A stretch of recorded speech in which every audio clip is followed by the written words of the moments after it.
Friday, February 23rd, 2018, Monaco 64, home of alternative economics and contrarian views. I speak a lot about the global debt problem, the debt mountain that is a problem everywhere, especially in the West, Western Europe, the United States, Canada, Australia, and how the system is so dependent on debt and credit, and how the pensions debt bubble or deficit bubble has been a problem. I even made a video on the 1st of February about that, and it was entitled "The UK Pensions Deficit Time Bomb." So the whole world is running on debt, credit, big liabilities, and I spoke in this video from the 1st of February, and I was speaking about Carillion, a company, big government contractor that folded last month, and they had about 900 million in pensions deficit. And at the end of the video, I actually said that the biggest pension deficit is not from a corporation or PLC in the UK, but it's from the university's superannuation scheme, which is the biggest pension fund for the university professors and staff.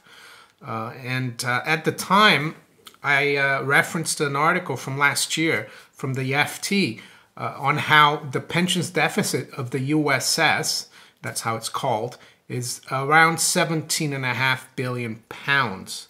And I said, there's going to be a problem. And lo and behold, recently in the last few days, we've had professors, university professors and lecturers striking in the UK.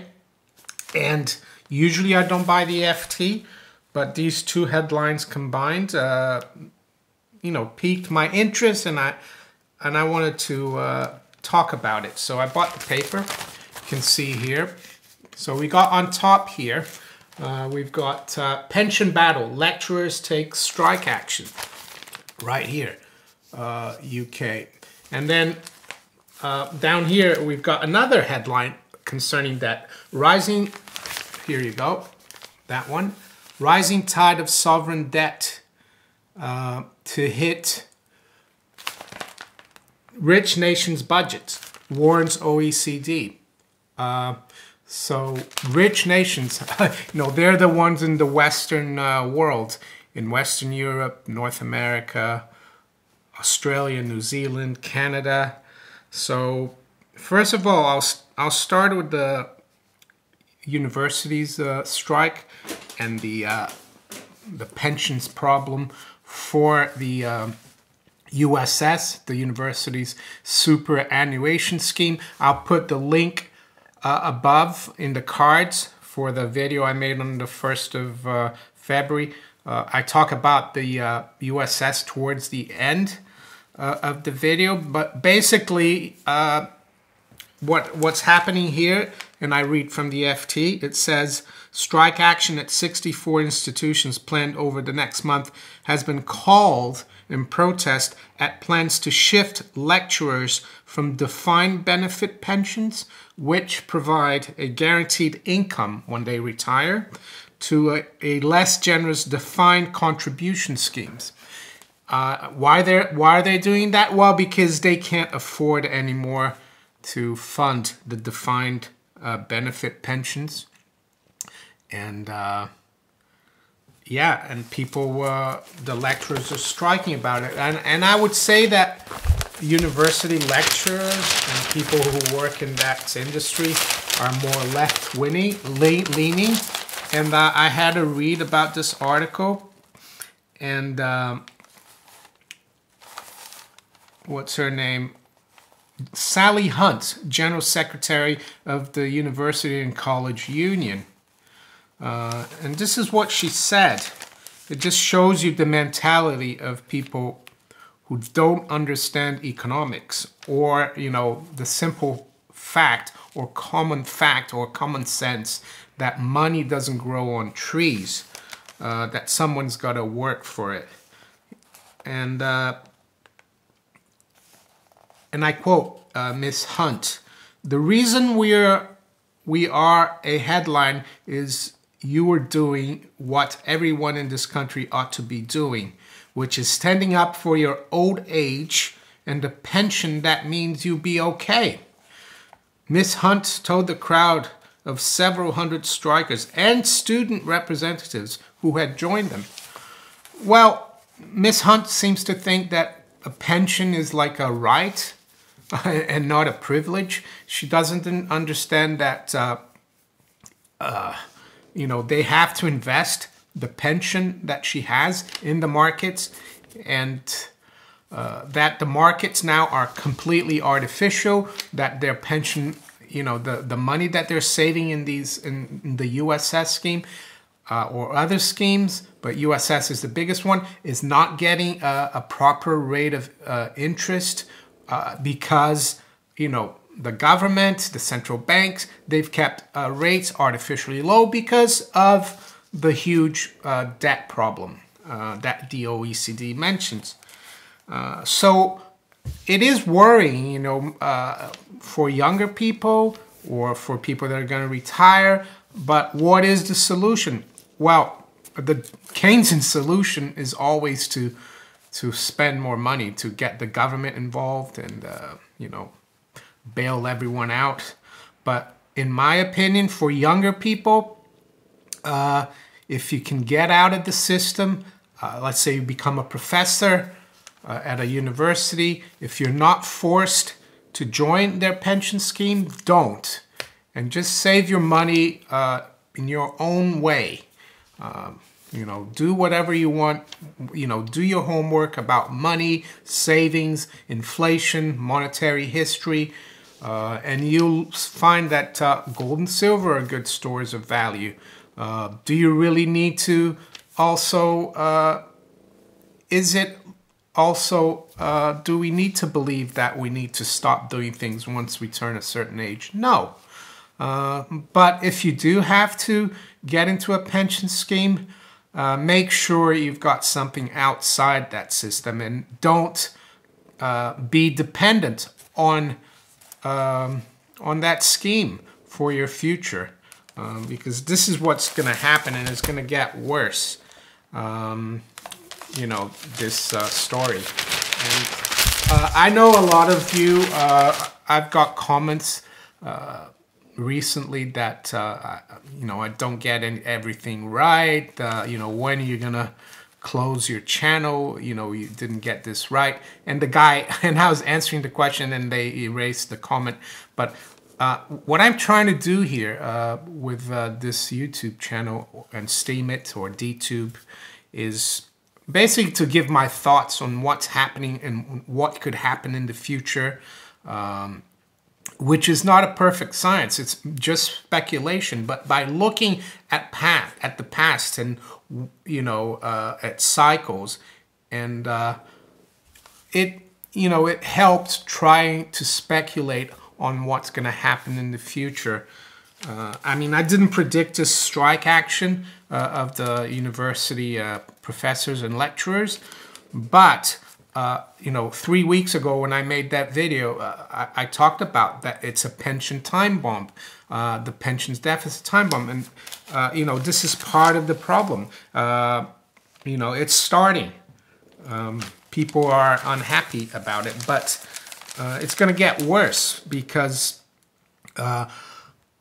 we are right now economically in the West supposed to be doing really well, and we've had rates at zero, very near zero QE for 10 years. So can you imagine when the next downturn comes? And I think it's coming right now, and that's why these problems are starting to surface. So let's read a little bit about the OECD, which is the organization of, it's like a major, the major Western countries, the NATO countries, OECD. It's a Paris-based supranational organization. So they say here, total level of sovereign debt tops $45 trillion against $25 trillion in 2008. Significant challenge as rates increase. So no surprise there. And we're seeing already in the US, rates are increasing. The 10-year yield is more than doubled since July 2016, from around 135 to just below 3% now. European rates, I spoke this morning about them, how they're still really low, compared to US rates. So they're only going to follow American rates. So it's going to get worse. So what does the OECD have to say about this? Let's see here. Developed nations face a rising tide of government debt that poses a significant challenge, that's the OECD's words, to budgets as interest rates increase. Low interest rates have helped sustain high levels of government debt and budget deficits since the financial crisis, according to the OECD. But relatively favorable sovereign funding environment may not be a permanent feature of financial markets. That's what they say. I agree. I totally agree with the OECD. But they're still being quite cautious. They're saying that it could be, a problem going forward. They don't talk about crisis, of course. So what do politicians and central bankers always do when they have a crisis? Especially, the PhD Keynesian economists that are in charge of these institutions and that are in government. Well, the only thing they know how to do is to deficit spend. And the problem is that they've been deficit spending already since the crisis of 2008. I spoke earlier today of how the budget deficits in the UK and the US are still 3% of GDP. I know they've come from around 10% just after the crisis, but the problem with the budget deficits is that they become debt, and the debt keeps increasing. And the only way for the debt to decrease, the national debt, is to have surpluses like Germany has, so you can pay off the debt. But that's never going to happen, budget surplus, especially in the US, the UK, and other countries.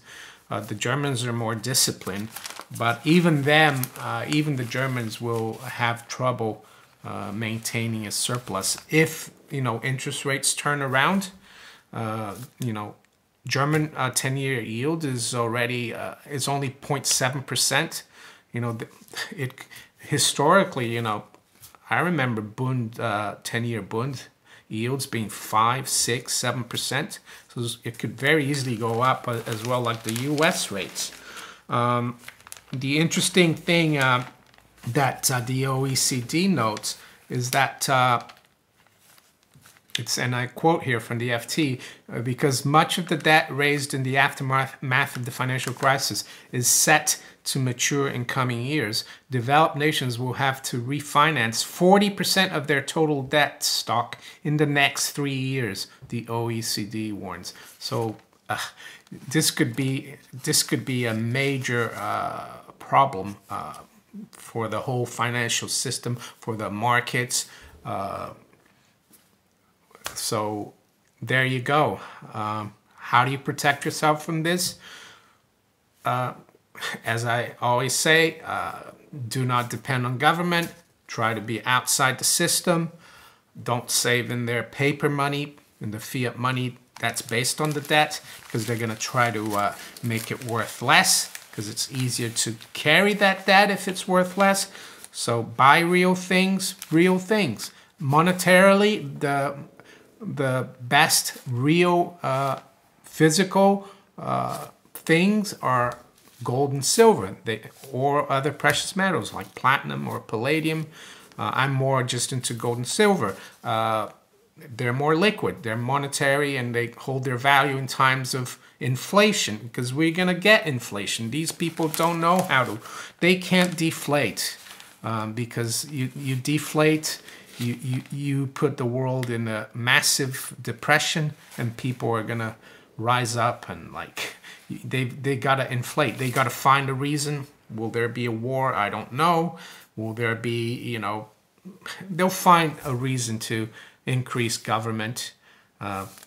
Infrastructure spending is another good Keynesian project that they do. But yeah, that's what I mean. So this is not me saying that there's a debt problem, which I have said in the past. This is like the OECD, which is, a globalist institution backed by all the Western governments. So there you have it.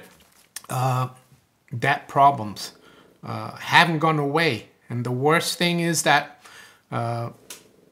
we haven't, the debt that was taken on after the financial crisis to get the economies going again, to bail out the banks, that hasn't resulted into any, how can I say, major economic growth that's been able to pay off the debt that we've taken on. So it's just a disaster waiting to happen. So if you enjoyed this video, please like, share it, subscribe to my channel if you haven't yet, and you can also follow me on steemit.com and on Twitter, and I'll talk to you later. Bye.